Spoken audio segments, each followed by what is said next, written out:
आज मैं आपको एक ऐसी रोमांचक और डरावनी कहानी सुनाने जा रहा हूं जो जंगल के अंदर के गहरे राजों को उजागर करती है। कहानी की शुरुआत दक्षिण पूर्व एशिया के घने जंगल से होती है, जहां मजदूर पेड़ काट रहे थे। एक ट्रक ड्राइवर दूर से एक अजीब सी परछाई देखता है, पर वो इस पर ज्यादा ध्यान नहीं देता और अपना काम करता रहता है। कुछ देर बाद उसका एक साथी जैसे किसी चीज से हमला हो जाता है और ये देखकर वो मजदूर कुल्हाड़ी लेकर ट्रक से बाहर निकलता है। वो अपने दोस्त को पुकारता है तो उसे अपने साथी का खून से सना हेलमेट और कटी हुई उंगली मिलती है। वो घबराकर हमलावर से बचने के लिए उल्टी दिशा में भागने लगता है। वो एक गहरे गड्ढे में गिर जाता है, पर बहुत मुश्किल से बाहर निकल आता है। वो फिर भागने लगता है, पर दुर्भाग्य से एक बेल के जाल में फंसकर उल्टा लटक जाता है। तभी एक डरावना आदिवासी लड़का उसके पास आता है और वो लड़का उसके साथ। इसके बाद कहानी पास के एक रिजॉर्ट में जाती है, जहां दो शादीशुदा जोड़े छुट्टियां मना रहे हैं, माइनस रिची और जैस्मिन और एजे और माया। नाश्ते पर रिची एजे को नदी में कयाकिंग के लिए बुलाता है। जैस्मिन को ये बात अच्छी नहीं लगती कि लड़कियों को कम साहसी समझा जा रहा है और कहती है कि वे भी साथ जाएंगी। फिर रिची बताता है कि उसने अपनी कंपनी बेच दी है और वो पार्टी करना चाहता है। वो कहता है कि इस ट्रिप का सारा खर्च वो उठाएगा, यहाँ तक कि दूसरे जोड़े का भी। माया ये सुनकर खुश होती है, पर एजे को ये बात पसंद नहीं आती। कमरे में एजे माया से पूछता है कि रिची को उनका खर्च क्यों उठाना चाहिए, क्या उसे लगता है कि उनके पास पैसे नहीं है। माया उसे समझाती है कि रिची और वो बचपन के दोस्त हैं, ये कोई बड़ी बात नहीं है। पर एजे अभी भी इस बात से परेशान है कि रिची ने जब कंपनी शुरू की थी तब उसे शामिल नहीं किया। हमें ये भी पता चलता है कि एजे माया के पिता की कंपनी में काम करता है, पर उसे ये पसंद नहीं, क्योंकि सब जानते हैं कि उसे ये नौकरी उसकी पत्नी की वजह से मिली है। अगले दिन सब कयाकिंग के लिए तैयार होते हैं और अपने गाइड निक से मिलते हैं। निक सबको लाइफ जैकेट देता है। रिची फिर से एजे को चिढ़ाता है कि ये ट्रिप थोड़ी महंगी है, पर चिंता न करने को कहता है क्योंकि वो सब कुछ दे देगा। सभी कयाक में बैठते हैं और निक उन्हें नाव चलाना सिखाता है। थोड़ी देर बाद निक सुझाव देता है कि वे रात को वहीं रुक सकते हैं और अगले दिन लौट सकते हैं। सब मान जाते हैं और निक सबके फोन पानी से बचाने वाले बैग में रख लेता है, पर एजे कहता है कि उसे काम है और अपना फोन देने से मना कर देता है। आगे बढ़ते हुए निक बताता है कि उसके परिवार के सभी लोग इस इलाके में गाइड रहे हैं। उसका परदादा यहाँ आने वाला पहला था, पर एक आदिम जनजाति को खोजने के बाद गायब हो गया। बाद में उसका सामान मिला, जिसमें कुछ मानव हड्डियां भी थीं। इसका मतलब है कि आदिवासी नरभक्षी हैं, लेकिन निक कहता है कि उनका इलाका दूर और बंद है। लड़कियां डर जाती हैं, पर लड़के इसे सिर्फ एक कहानी मानते हैं। दूसरे दृश्य में एक बाइक सवार जोड़ा प्रतिबंधित इलाके के बाहर आता है। वे एक वीडियो बनाते हैं और कहते हैं कि बोर्ड पर अंदर मत आओ लिखा है, फिर भी वे जा रहे हैं। उनका वीडियो बहुत देखा जाता है। वे प्रतिबंधित इलाके में घुसकर जंगल में तेजी से आगे बढ़ते हैं, पर तभी आदमी के गले में चाकू घोंप दिया जाता है। उसकी गर्लफ्रेंड भी बाइक से गिर जाती है। वो अपने बॉयफ्रेंड को देखती है तो उसका सिर कटा हुआ मिलता है। कयाकिंग वाले समूह में एजे और रिची बच्चों की तरह एक दूसरे पर पानी उछालते हैं, पर एजे गलती से एक अजगर रिची की नाव में फेंक देता है, जिससे वे पानी में कूद जाते हैं। एजे इस पर हंसता है और रिची का मजाक उड़ाने के लिए उसे रिकॉर्ड करने लगता है। तभी वो खुद नदी में गिर जाता है। डरी हुई बाइक सवार महिला जंगल में लंगड़ाते हुए चलती है और एक बड़ी गुफा में पहुंचती है। अंदर उसे दीवारों पर खून के धब्बे दिखते हैं। घबराकर वो अपना फोन निकालती है। तभी एक आदिवासी आदमी उसके पीछे दिखता है। वो एक वीडियो रिकॉर्ड करके अपनी भयानक हालत बताती है। इससे ठीक पहले आदिवासी आदमी उसके बॉयफ्रेंड का खूनी सिर उस पर फेंकता है। उसे बेरहमी से मार दिया जाता है और बाद में आदिम व्यक्ति उसका सिर पकड़े हुए दिखता है। कहीं और समूह किनारे पर पहुंचता है, जहां वे रात को कैंप करने का फैसला करते हैं। एजे परेशान है कि उसका फोन काम नहीं कर रहा है और वो अपना काम नहीं कर पा रहा है। जल्द ही अंधेरा हो जाता है और निक और माया आग के पास बातें करते हैं। निक उसे अपने परदादा की तस्वीर दिखाता है, जो इसी जंगल में गायब हो गया था। निक उसे एक लकड़हारे के बारे में भी बताता है, जिसे आदिवासियों ने किडनैप कर लिया था और तड़पाया था। निक बताता है कि आदिवासियों के पास फ्रिज नहीं था, इसलिए वे मांस को खराब होने से बचाने के लिए धीरे धीरे काटते थे। वो लकड़हारा गुफा से भाग गया था, हालांकि उसकी एड़ियां कटी हुई थीं। जब वो मिला तो चिल्ला रहा था कि मांस खाने वाले बच्चे उसका पीछा कर रहे हैं। तभी एजे आता है और उन्हें साथ देखकर ईर्ष्या महसूस करता है। वो सोचता है कि निक की कहानी झूठी है और माया को सोने जाने के लिए कहता है। आधी रात के आसपास जैस्मिन जागती है और शौच के लिए जंगल में जाती है, पर एजे उसे गले लगाने आता है। पता चलता है कि वे दोनों चोरी छिपे मिल रहे थे। जैस्मिन कहती है कि उन्हें अपने पार्टनर को सच बता देना चाहिए, पर एजे मना कर देता है। कहता है कि वो और रिची बहुत पुराने दोस्त हैं और वो उसे दुख नहीं पहुंचाना चाहता। वो ये भी कहता है कि माया के पिता रिटायर होने वाले हैं और उसे उनकी जगह लेनी है, इसलिए अभी इंतजार करना होगा। इससे जैस्मिन गुस्सा हो जाती है। उसे लगता है कि एजे सिर्फ उसे धोखा दे रहा है और कभी अपनी पत्नी को नहीं छोड़ेगा। दोनों बहस करते हैं, जिसके बाद जैस्मिन अपना दिमाग साफ करने के लिए जंगल में चली जाती है। इस बीच एजे कैंप में लौटता है और हमें पता चलता है कि रिची और माया पूरी रात जागे हुए थे। अगली सुबह जब सब जागते हैं तो रिची कहीं नहीं मिलता। पता चलता है कि वो निक का कयाक भी ले गया है जिसमें सबके फोन थे। वे उसे खोजने निकलते हैं। समूह आखिरकार खतरनाक इलाके में पहुंचता है। निक उन्हें आगे न जाने की सलाह देता है पर बाकी लोग रिची के बिना जाने से मना कर देते हैं। निक मान जाता है।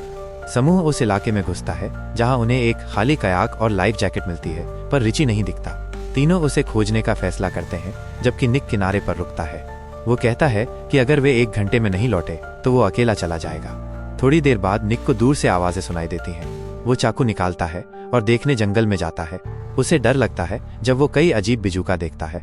साथ ही पीड़ितों के सामान से सजा हुआ एक पेड़ भी मिलता है। वो आदिम व्यक्ति को छिपा हुआ देखता है।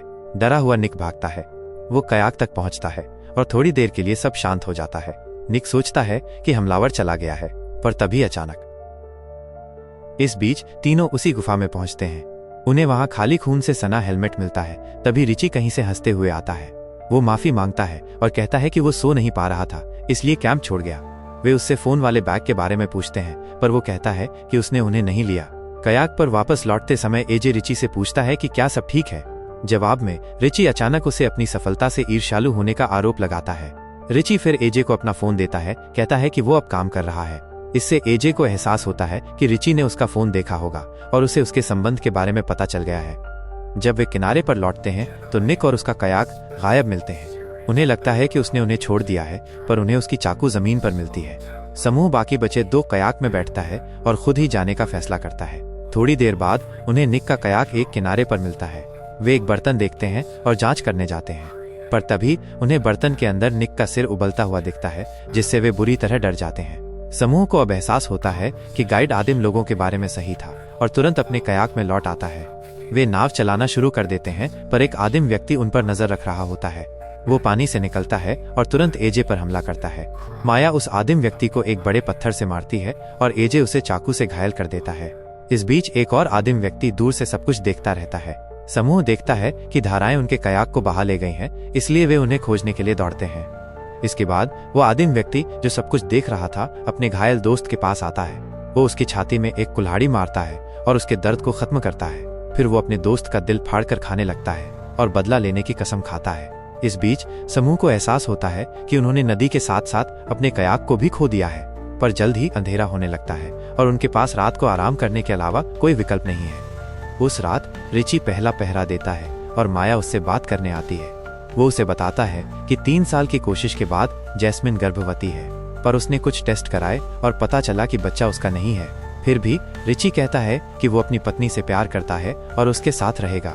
थोड़ी देर बाद एजे पहरा देता है और मच्छरों से परेशान होता है। वो कीचड़ लेकर अपने शरीर पर लगा लेता है। इस बीच दूर से हम पहले वाले आदिम व्यक्ति को छिपा हुआ देखते हैं। एजे लेट जाता है, खुद को कीचड़ में छिपा लेता है। आदिम व्यक्ति संयोग से पास से गुजरता है पर उसे नहीं देखता। एजे इस मौके का फायदा उठाकर चाकू से उस आदमी पर हमला करता है पर आदिवासी बहुत मजबूत है और एजे को कुल्हाड़ी से बेहोश कर देता है। तभी रिची आता है और उस पर पीछे से हमला करता है जबकि बेहोश एजे फिसलकर एक दरार के नीचे गिर जाता है। कुछ समय बाद एजे जागता है और आदिवासियों के एक समूह को देखता है जिन्होंने रिची को बांध रखा है और उसे खाने का इरादा रखते हैं। एजे चुपके से अपने दोस्त के पास पहुंचता है। रिची मदद के लिए गिड़गिड़ाता है लेकिन एजे दुख के साथ कहता है कि वो उसकी मदद नहीं कर सकता। वो लड़कियों को बचाने का वादा करता है और भाग जाता है, हालांकि रिची उसे न जाने के लिए कहता है। जल्द ही आदिम लोग रिची के चारों ओर इकट्ठा होते हैं और एक अजीब रस्म करते हैं जिसमें वे उसकी एड़ी काटते हैं। पर तभी वे उसे छोड़ देते हैं और एक बुजुर्ग उसके खून को छूता है और एक छोटे लड़के को उसे सूंघने के लिए कहता है। घायल रिची जंगल में लंगड़ाते हुए बाहर निकलने की कोशिश करता है पर वो खो जाता है और आदिवासी उसे घेर लेते हैं। वो छोटे लड़के के पास आता है और मदद के लिए गिड़गिड़ाता है पर लड़का उसे धक्का देता है जिससे एक नुकीली चीज उसके दिल में घुस जाती है और वो मर जाता है। अगली सुबह जब लड़कियां जागती हैं तो उन्हें एजे खून से सना हुआ मिलता है और रिची कहीं नहीं दिखता।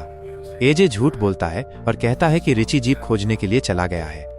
जल्द ही वे तीनों नदी तक पहुंचने में कामयाब हो जाते हैं पर जब वे एक आदिम व्यक्ति को अपना पीछा करते हुए देखते हैं तो डर जाते हैं। वे फिर से जंगल में भाग जाते हैं पर दुर्भाग्य से जैस्मिन एक जाल में फंस जाती है जहां एक नुकीली चीज उसके कंधे में घुस जाती है। माया एजे से उसके चारों ओर एक बेल लगाने को कहती है माया फिर छेद में उतरकर जैस्मिन की मदद करती है। जैस्मिन रोते हुए माया से उसे धोखा देने के लिए माफी मांगती है, पर माया उसे शांत करती है, कहती है कि वो सब जानती है। माया फिर एक चाकू से जैस्मिन की वो नुकीली चीज निकालती है जो बहुत दर्दनाक है। एक बार ये हो जाने के बाद एजे दोनों को छेद से बाहर निकालता है और वे अपनी यात्रा जारी रखती हैं। कुछ समय बाद तीनों नदी तक वापस पहुंचते हैं, जहां उन्हें अपना एक कयाक मिलता है। इससे उन्हें थोड़ी राहत मिलती है, पर चप्पू न होने के कारण वे तेजी से आगे नहीं बढ़ पाते। थोड़ी देर बाद लड़कियां सो जाती हैं और एजे अचानक कयाक से बाहर निकलता है और वापस जंगल में चला जाता है। वो अपने फोन पर अपनी हालत का वीडियो बनाता है और बताता है कि नरभक्षी उनका पीछा कर रहे हैं। वो अपना फोन एक पेड़ की शाखा पर छोड़ देता है और वीडियो को तेज आवाज में चलाता है। इससे एक आदिम व्यक्ति का ध्यान आकर्षित होता है। एजे पीछे से उस पर हमला करता है, पर वो बहुत मजबूत है। वो एजे को कीचड़ में उसका चेहरा दबाकर और दम घोटकर यातना देता है। फिर वो उसे कुल्हाड़ी से मारना शुरू कर देता है, जिससे वो बहुत कमजोर हो जाता है। अंत में आदिम व्यक्ति एजे के गले में एक बेल बांधता है और उसे एक पेड़ से लटका देता है। वो दो महिलाओं को कयाक में गुजरते हुए भी देखता है और उन पर हमला करने की तैयारी करता है, पर एजे को पेड़ में फंसा एक चाकू मिलता है और वो खुद को आजाद कर लेता है, इससे पहले कि वो आदिम व्यक्ति पर चाकू फेंकता है। एजे फिर उस आदमी पर हमला करता है जो अब जाग चुकी महिलाओं को चोट पहुंचाने की कोशिश कर रहा था। दोनों के बीच खूनी लड़ाई होती है, जबकि महिलाएं इस मौके का फायदा उठाकर कयाक में भाग जाती हैं। ऐसा लगता है कि एजे के लिए सब खत्म हो गया है, पर उसे आदिम व्यक्ति का हथियार मिल जाता है और वो उसका उपयोग आदमी का सिर काटकर उसे हमेशा के लिए मार देता है। जल्द ही एजे तैरकर कयाक तक पहुंचता है, पर जब वो ऊपर चढ़ने वाला होता है तो उसे कई आदिवासी इकट्ठा हुए दिखते हैं। माया उसे कयाक में आने के लिए कहती है, पर एजे को रिची के साथ अपनी यादें याद आती हैं और उसे अपने सबसे अच्छे दोस्त को मरने के लिए छोड़ने का पछतावा होता है। इसलिए वो बदला लेने का फैसला करता है और एक बार फिर जंगल में वापस चला जाता है। हालांकि माया उससे न जाने के लिए कहती है। एजे गुस्से में आदिवासियों पर कुल्हाड़ी से हमला करना शुरू कर देता है। हालांकि आदिवासी आखिरकार उसे मार देते हैं। अंतिम दृश्य में जैस्मिन और माया एक किनारे पर पहुंचती हैं, जहां से वे एक बड़ी चट्टान पर चढ़ती हैं। मुश्किलों के बाद वे आखिरकार जंगल से बाहर निकल जाती हैं। उन्हें जल्द ही कुछ स्थानीय लोग मिलते हैं और वे दयालुता पूर्वक उन्हें शहर वापस ले जाने के लिए सवारी देते हैं, जिससे अंततः उनका भयानक अनुभव समाप्त होता है। यह कहानी हमें दोस्ती,